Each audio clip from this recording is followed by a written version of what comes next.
Formula 1 2020. I'm the Fox and this is the Dutch Grand Prix. It's a beautiful day in Zandvoort for qualifying, and unfortunately race day will be an absolute washout. In light of circumstances, a good starting position is a must. Teams are getting ready, and this is qualifying. Alright, now we're going down to the pit straight into turn 1, which is Tarzan, and just swinging around. Get it? Swing, Tarzan. Oh, forget it. Into turn 2, and then slowed it right down to turn 3, which is heavily cambered. And then ace to turn 3, uphill, into turn 4, 5 and 6. All still going uphill, but as you come up, bump over 6, you come at 7, which is really a blind spot if you're not prepared for it. Coming down by, slowed right down for 8, and slowed again for 9.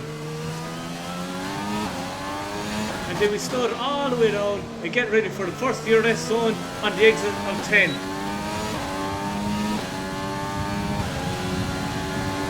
Now coming into what was the RDS's is turns 11 and 12.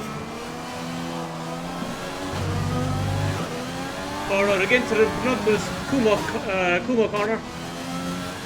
And then into the final corner, which is heavily cornered and heavily cambered, turn 14.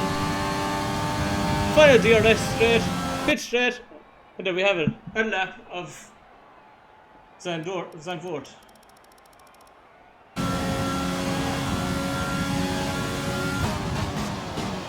Oh, as we're going around again for Q2, a few things I should mention is reliability in this car is, it's awful, it's absolutely awful. The ICE is nearly gone, the turbochargers almost asthmatic at this stage. The MTU units are on their way out too. The other thing I want to talk about is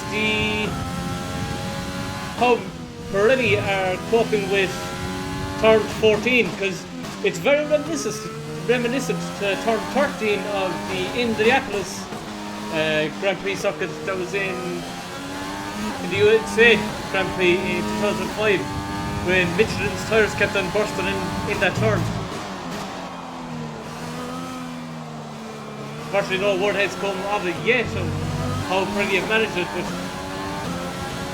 since Max Verstappen has brought RB8 out onto the track before for an official opening of it, which I'll link in the description as well. So I'll leave you here with the sound of the Q3.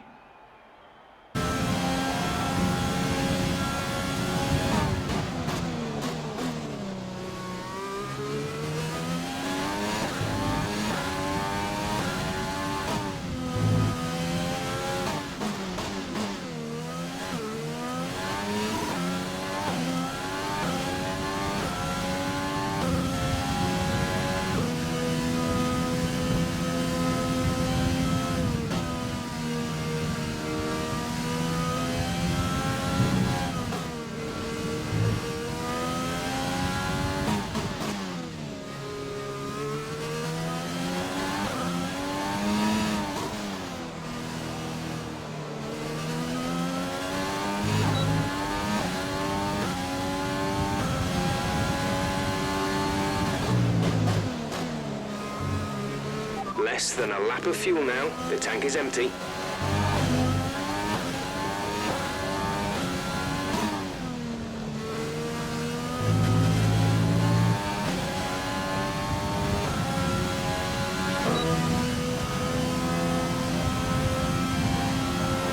And with qualifying complete, let's review our top 3 today. Vettel, Leclerc and Valtteri Bottas. Well, that wraps up qualifying, but don't worry, we'll be back tomorrow as we head into the Grand Prix.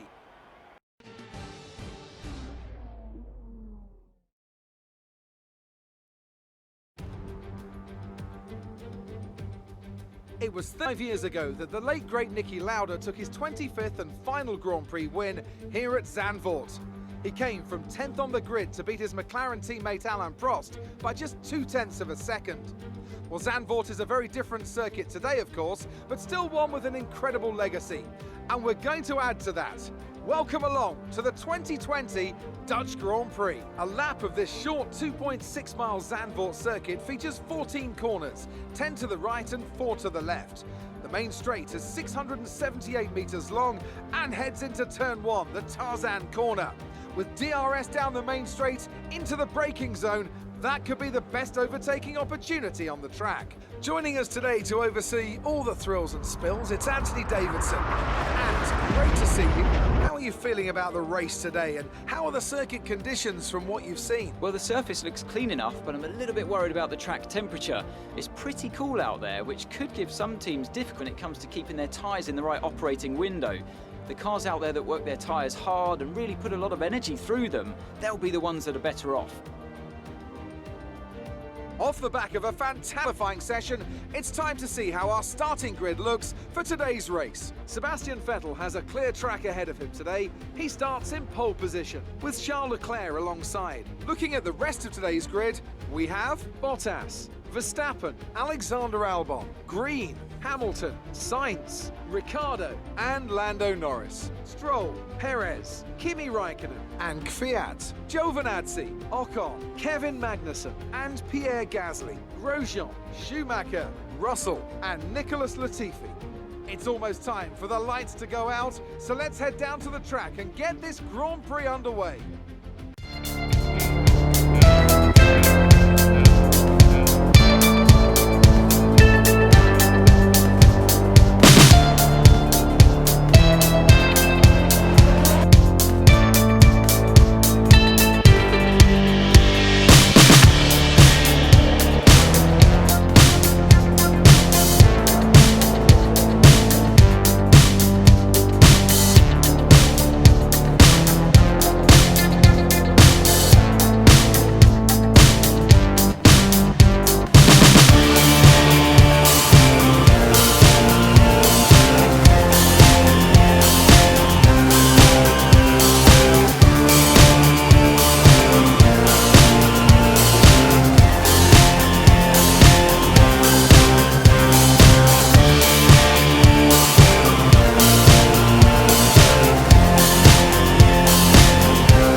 Fantastic. You've won the Grand Prix. Yes! Yes! Yes, yes, yes, yes, yes! Oh, that's what that's called. Yes!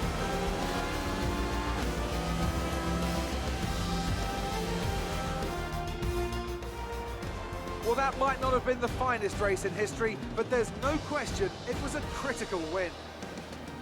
Tell me, Ant, how do you think they were able to deliver such an incredible result today? I think a large part of the result comes down to temperament. They were able to keep their heads when everyone around them was losing theirs, and that's allowed them to get the best out of the car, to maximise the strategy and to stay out of trouble.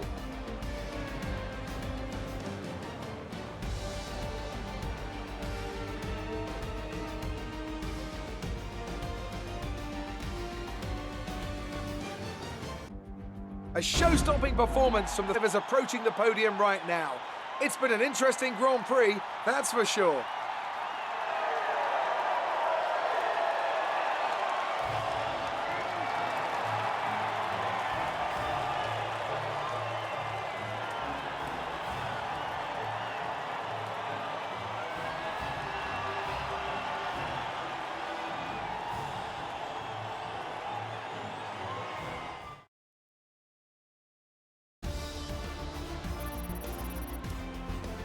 Let's see how the driver standings have changed. Not the result our points leader wanted, but it certainly makes things interesting forward. Let's focus on the driver of the day, Anthony Davidson. Who do you pick? I have to give it to Green. That was a commanding performance today. Very impressive indeed. It's time to see how things are shaping up in the Constructors' Championship. Ferrari continue to extend the gap at the top of the table. Meanwhile, good work from the owner-drivers team this weekend, who pushed themselves further up the order. After an event like that, who knows what the sport has in store for us next time? Be sure to join us again as we continue to bring you the latest excitement in Formula One.